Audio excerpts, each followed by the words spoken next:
Thank you very much. ওয়ালাইকুম sir. Thank you.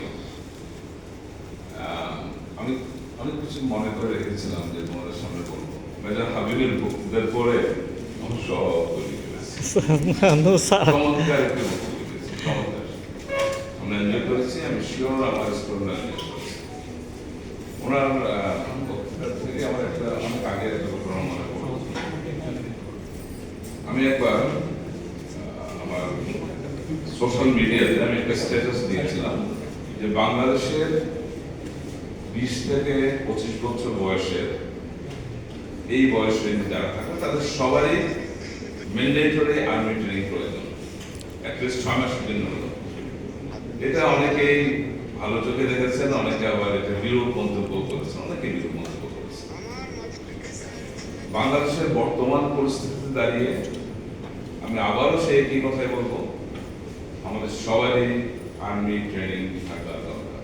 দুটো কারণে: দেশের প্রতি ইঞ্চি মাটি রক্ষা করার কারণে, আরেকটা হচ্ছে তিনি যে কথাটা বলেছেন একটা ডিসিপ্লিন লাইফ লিড করার কারণে।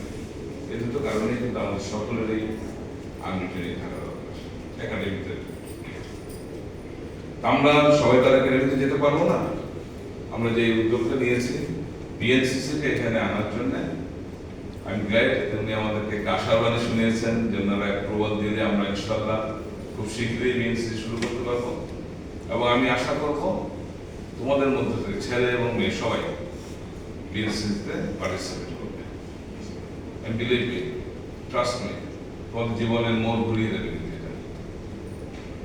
আমি ঢাকা বিশ্ববিদ্যালয়ের শিক্ষক ছিলাম, সেখানে রিটায়ারমেন্টের পরে এখানে এসেছি।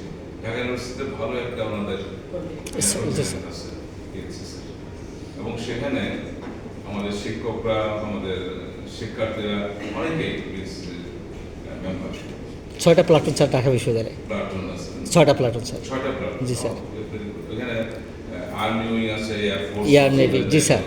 আমরা কি এখানে আর্মি দিয়ে শুরু? জি স্যার, আর্মি দিয়ে শুরু করবো স্যার। আর্মি দিয়ে শুরু করবো।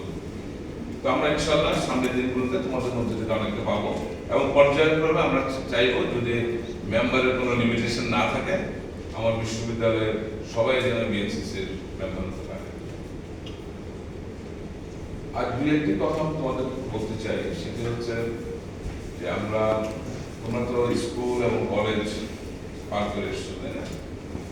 এটা আমাদের কলিগরা আমার মুখ থেকে বারবার শুনেছেন, তাদের কাছে হয়তো পুরাতন কথা হবে, কিন্তু তোমরা হয়তো আমার কাছ থেকে কথাগুলো শোনোনি। কলেজ এবং স্কুল এবং কলেজের সাথে বিশ্ববিদ্যালয়ের একটা ফান্ডামেন্টাল ডিফারেন্স কিন্তু রয়েছে। স্কুল এবং কলেজে তোমাদেরকে আমরা দেখি না যে ট্রেনের টিকিট করতে গেলে দেখো কিরকম একটা পাশে রেলিং দেওয়া থাকে, কেউ যেন বাইপাস করতে না পারে, রেলিং ভিতরে ঢুকিয়ে দিয়েছে, তোমরা সোজা হবে যেটা হবে। বিশ্ববিদ্যালয়ে কিন্তু ওই রেলিংটুকু নাই, ওপেন। তুমি ইচ্ছা করে ডানে যেতে পারবো, বামে যেতে পারবো, সোজা যেতে পারবো, সব প্রিয়। কিন্তু তোমাকে বিচক্ষণতার সাথে তোমাকে সিদ্ধান্ত নিতে হবে কোন রাস্তায় গেলে তুমি তোমার অভিষ্ট লক্ষ্যে পৌঁছাতে পারবো। এতটুকু ম্যাচুরিটি আমরা তোমাদের কাছ থেকে আশা করি। একটা জিনিস খেয়াল রাখবে, তোমাদের দিকে যে তোমাদের বাবা মাই কেবল তাকিয়ে নেই, তোমাদের আত্মীয় স্বজন, তোমাদের প্রতিবেশীরা, তোমাদের সমাজ এবং পুরো দেশ কিন্তু তোমাদের দিকে তাকিয়েছে। আমরা তো এমন একটা বয়সের, এমন একটা লগ্নে এসে গেছে, আমাদের কাছ থেকে কিন্তু খুব বেশি আর পাওয়ার নেই। তোমাদের কাছ থেকে কিন্তু এখন সবাই আশা করে আছে যে তোমরাই দেশকে দেবে। তোমার নিজের জন্য যেটা প্রয়োজন, তোমার মা বাবার জন্য প্রয়োজন, একইভাবে পুরো দেশের জন্য কিন্তু তোমরাই হচ্ছে আগামী দিনের সম্পদ। এটা কেবল পুঁথিগত কথা নয়, রিয়েলাইজ করো, এটা কিন্তু বাস্তবতা। অত্যন্ত সুপরিকল্পিতভাবে, অনেকে হয়তো আমার সাথে দ্বিমত পোষণ করতে পারেন, সেই স্বাধীনতা তাদের রয়েছে। অত্যন্ত সুপরিকল্পিতভাবে আমাদের যুব সমাজকে ধ্বংস করে দেওয়ার একটা ষড়যন্ত্র কিন্তু চলছে বেশ কিছুদিন ধরে। আজকে নতুন না সেটা, তার প্রমাণ হচ্ছে মাদক। ড্রাগগুলো কোথা থেকে আসে সেটা তোমাদেরকে বুঝতে হবে। ড্রাগ যেখানে ইন্ডাস্ট্রিগুলো আছে সেগুলোর লোকেশনগুলো তোমাদেরকে বুঝতে হবে যে কোথায় ড্রাগের ইন্ডাস্ট্রিগুলো আছে। ইন্ডাস্ট্রি যেখানে করা হচ্ছে সেটা ভিতর থেকে না গিয়ে আমাদের থেকে কেন আসছে, কেন আমাদের পড়াশোনার সিস্টেমটাকে ধ্বংস করে দেওয়া হচ্ছে। অত্যন্ত মূল্যবান ভাবে আমাদের মেজর সাহেব একটি কথা বলেছেন, আজকাল শিক্ষক এবং ছাত্রের যে সম্পর্ক সেটা প্রায় তলানিতে গিয়ে পৌঁছেছে। তোমরা কি মনে করো কিন্তু এমনি এমনিতে হয়েছে? এর পেছনে কিন্তু একটি বিরাট সুদূর প্রসারী পরিকল্পনা রয়েছে। জাতি ধ্বংস করার জন্য। আমার জাতি যদি ধ্বংস হয়ে যায় কার লাভ হবে চিন্তা করো। কেন আমার আজকে গার্মেন্টসে হাজার হাজার এক্সপার্ট আমাকে বাইরে থেকে আনতে হবে, কেন পার্শ্ববর্তী দেশ থেকে আনতে হবে, কেন শ্রীলঙ্কা থেকে আনতে হবে? আমাদের কি মেধা নেই? কারণ যে ইন্ডাস্ট্রিয়ালিস্ট সে তো তার ব্যবসা দেখবে, তা আমার দেশের প্রোডাক্টে যদি তার কাজ না চলে সে স্বাভাবিকভাবে বাইরে থেকে আনার চেষ্টা করবে। এগুলো কিন্তু হয়তো মনে হতে পারে যে এগুলো অবাস্তব জিনিস। আজ থেকে 50 বছর আগে 60 বছর আগে যে প্ল্যান করা হয়েছিল তার বাস্তবায়ন আমরা এখন দেখতে পাচ্ছি। এখন যেগুলো প্ল্যান করা হচ্ছে এর বাস্তবায়ন তো আমরা 20 বছর পরে দেখতে পাবো। তোমরা যখন আমাদের বয়সে আসবে তখন দেখতে পাবো, কিন্তু তখন আর ফিরে যাওয়ার কোনো উপায় থাকবে না। Take it seriously, build your career. শুধু নিজের জন্য না, দেশের জন্যই তোমাদেরকে নিজের যে সীমানা সেটা বুঝে পদক্ষেপগুলো নিতে হবে। তোমরা একটা চমৎকার বিভাগে এসছো যে আমরা বলি যে ফুড সিকিউরিটির কথা বলি, আর ফুড সিকিউরিটির কথা বললেই কিন্তু কেবল এগ্রোনমির দিকে মানুষ তাকায়, এগ্রিকালচারের দিকে তাকায়, কিন্তু তা না। ফুড সিকিউরিটির মেন হচ্ছে তোমরা। তোমরা যিনি বলেছিলেন আমাদের ডিন সাহেব বলে গিয়েছিলেন যে তোমরা যা দেবা তাই আমরা খাবো, এবং এই খাওয়ার উপরেই কিন্তু নির্ভর করে আমি কি হবো। সুতরাং তোমাদের অনেক, আমি ক্যান্সার স্টেট ইউনিভার্সিটি যখন পিএইচডি করি আমার ডিপার্টমেন্ট ছিল এগ্রোনমি, সেখানে কিন্তু আরেকটা ডিপার্টমেন্ট ছিল, সেটা হচ্ছে টেক সায়েন্স অ্যান্ড ইন্ডাস্ট্রিজ। তাদের কাজেই ছিল এই ফুড আইটেম বানানো, সিরিয়াল বানানো, চিপস বানানো, বিভিন্ন ধরনের আইটেম। আমার দায়িত্ব ছিল গম উৎপাদন করা, ধান উৎপাদন করা, আর তাদের দায়িত্ব ছিল সেগুলো থেকে প্রোডাক্ট বের করে তোমাদের গোড়ায় পৌঁছে দেওয়া। এবং সেখানে কি করে কেবল যে খেতে মজা হবে সেটা না, তার মধ্যে নিউট্রিশিয়াস ভ্যালু আছে কিনা সেটা তারা কিন্তু নির্ণয় করে। তোমরা দুটাতে আছো, তোমাদের ইঞ্জিনিয়ারিং করবা এবং এট দ্য সেম টাইম তোমরা খেয়াল রাখবা সেখানে তোমাদের নিউট্রিশন আছে কিনা, সেটা আমাদের প্রয়োজন আছে। সুতরাং তোমাদের যে বিভাগ, আমি অত্যন্ত আনন্দের সাথে বলছি তোমরা এই ব্যাচে বলে প্রায় 55, তাই না? 57 মাসাল্লাহ, ভেরি গুড। আমরা একটা সময় খুব ভালো ছিল ফুড ইঞ্জিনিয়ারিং।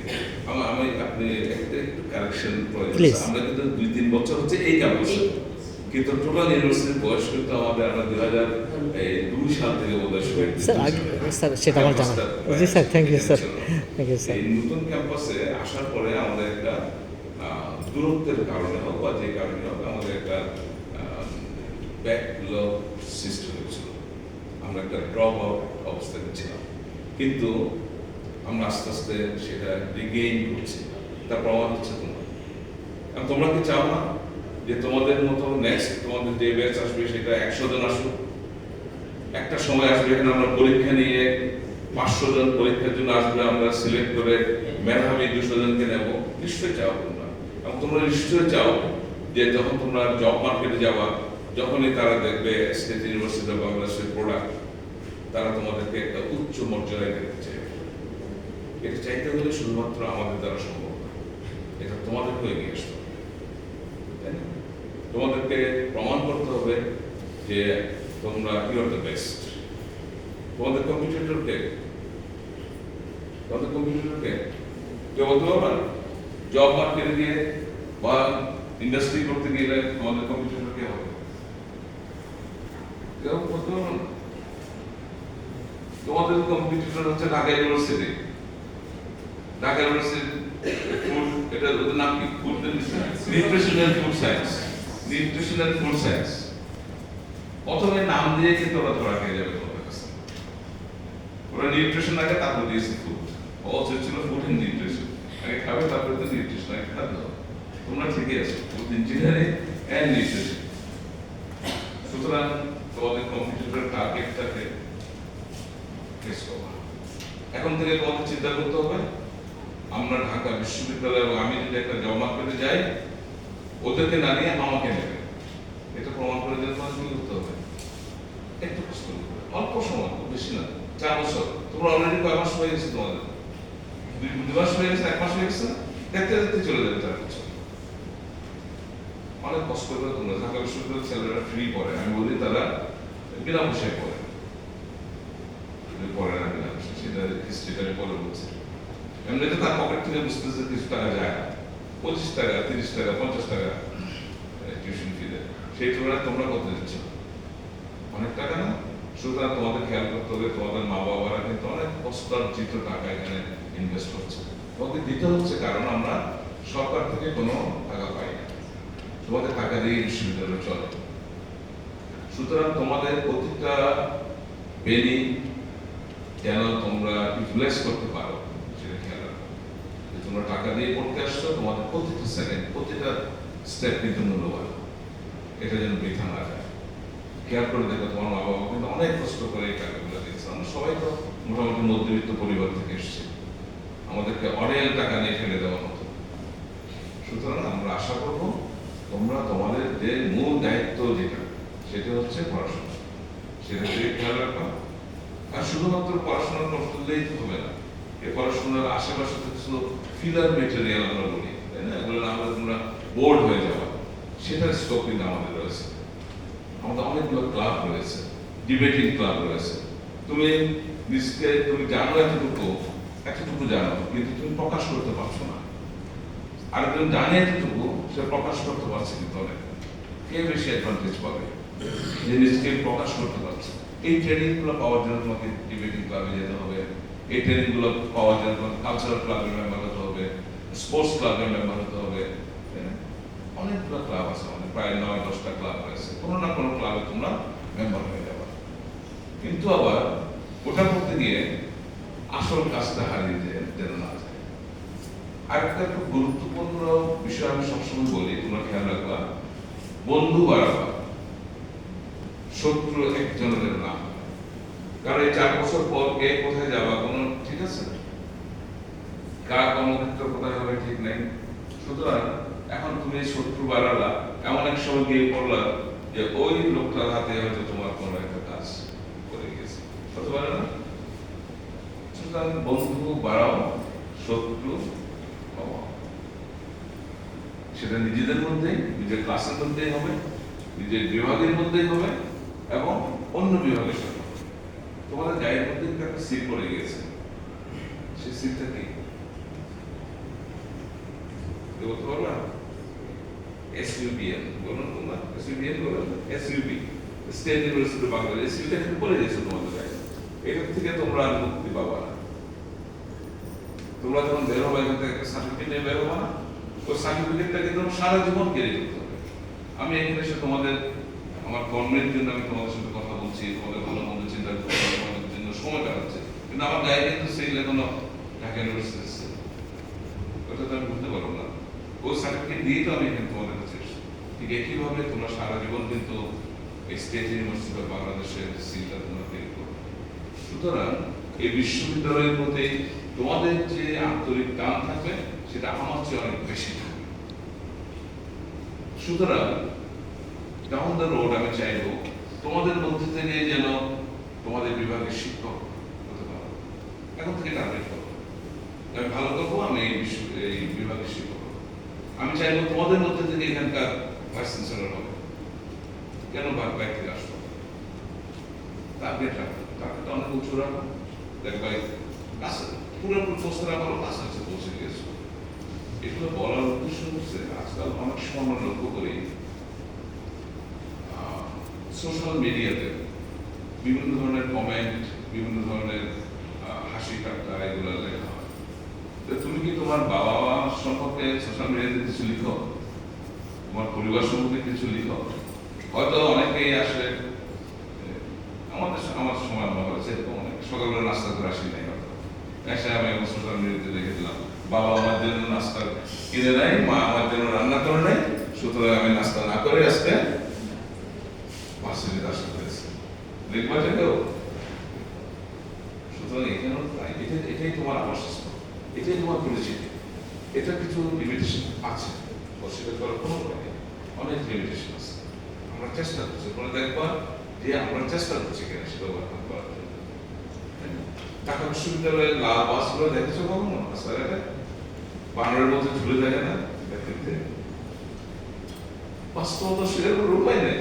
আমাদের প্রায় 32টা না 35টা বাস, তোমরা তো বাসের টাকা দাও তাই না, ট্রান্সপোর্ট ফি দাও, তারপরেও প্রতি মাসে আমাদের প্রায় 35 লক্ষ টাকা, আরো বেশি 40 লক্ষ টাকার উপরে ভর্তুকি দিতে হয়, সাবসিডি দিতে হয় বাসগুলোর পিছনে।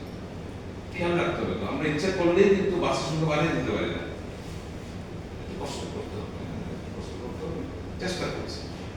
আমার সম্মিলিত প্রচেষ্টা নিশ্চয়ই একটা পর্যায়ে আমরা আসবেন ইনশাআল্লাহ, যে পর্যায়ে তোমাদেরও অনেক কষ্ট লাঘব হবে, বিশ্ববিদ্যালয়ে অনেকটা স্বস্তির পরিস্থিতি আসবে। শুধু আমাদের একটু আন্তরিকতা প্রয়োজন, একটু আমাদের ধৈর্য ধরার প্রয়োজন।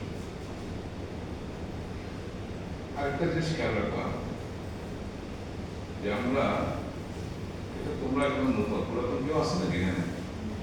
সবাই নতুন না? পুরাতন আছে, ওরা হয়তো আমার সাথে হয়তো একমত হতেও পারে, তোমরা এখন ফেস করো নি। তোমাদের মধ্যে কম্পিটিশন আর বিভাগের সাথে কনসার্ট নিয়ে একজন কাকা আনলো, কি নাম তো ভুলে গেছে, একজন অমুকে আনলো, আমাকে অমুকে আনতে হবে, একজন বাতাস আনলো, আমাকে আকাশ আনতে হবে। ভালো কম্পিটিশন ভালো, কিন্তু 2 লক্ষ 2.5 লক্ষ টাকা খরচ করে ওইটাতে কম্পিটিশন না দিয়ে 2 লক্ষ 2.5 লক্ষ টাকা তোমাদের একটা ল্যাবরেটরি